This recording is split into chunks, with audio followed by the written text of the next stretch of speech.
to me and his channel.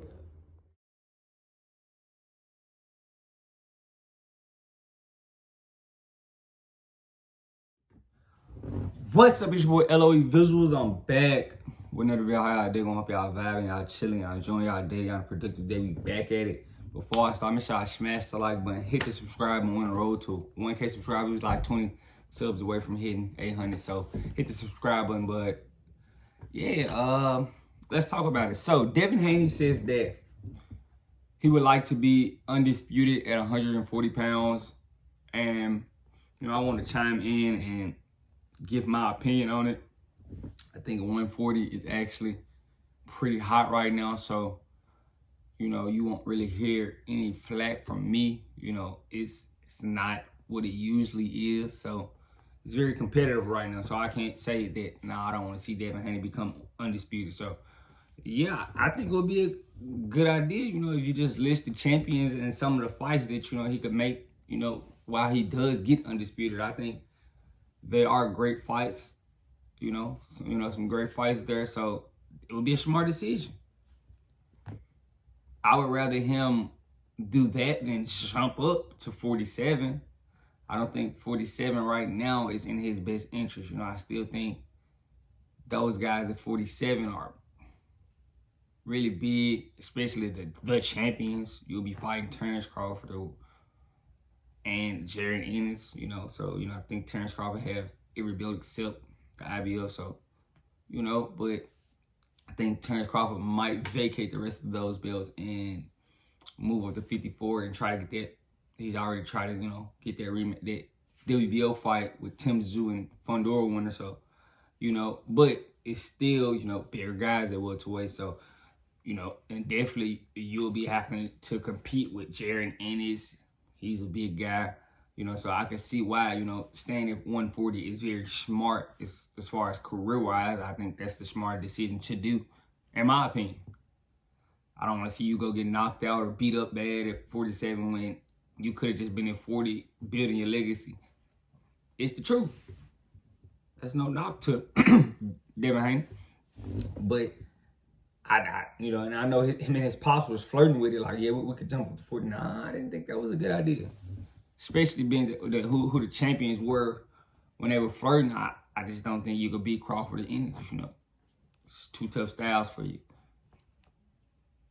There's no knock to Devin Haney. I still think Devin Haney's a great fighter. It's just stylistically, size, all that's going to play a part, especially in those situations. So I think 140, being that, Devin has the WBC and the champions at 140, I think he should go after those guys. I think Subriel Matisse would be a good fight.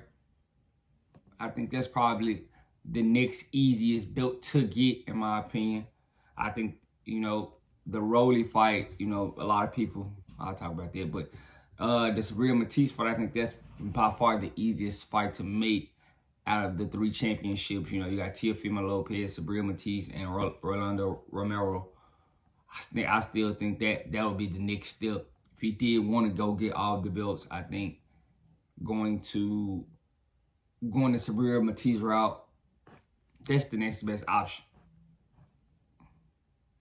I think it's easier. I don't think, it was words that, Subriel was trying to price himself out, but I don't think he's going to price himself. I think he's going to get a reasonable split, but if he does price himself out, I'm on him. I'm definitely going to get on him. I'm on him. Like, no disrespect.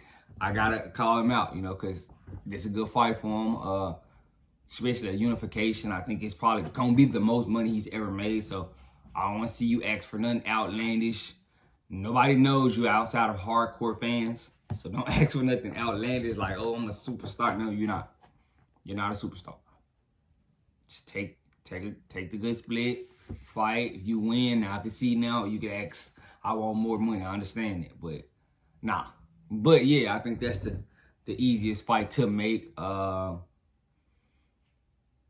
Next would probably be Teofimo Lopez. Crazy as that sounds, even though Teofimo Lopez is very, very, very, very difficult to negotiate with, especially, being that,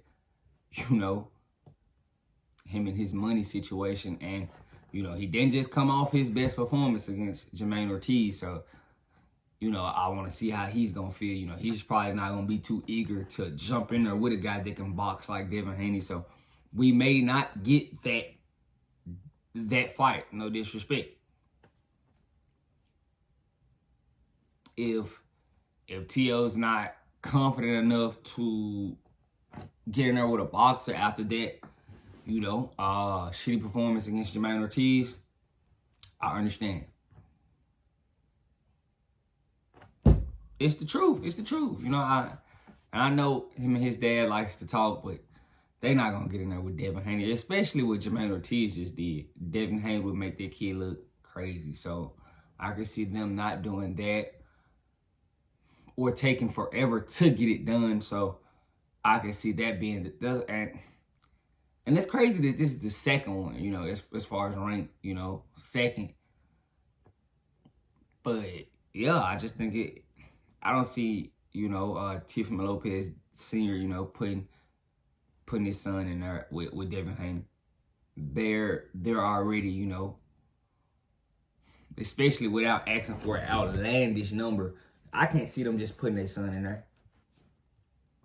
I just don't, you know, because they're going to want something crazy as far as financial to get the fight done. And I don't see Bill and Devin caving. So we'll be at a tough situation. And it's crazy that I put that being the second, you know, hardest fight to make. Rolando Romero, you know that team ain't just trying to give no scrap away. Like far as no belt, they're not trying to give no other promoter with that a belt, especially Mayweather and that team over there. They're not trying to give the other side a title. They're not doing it. They're not doing it.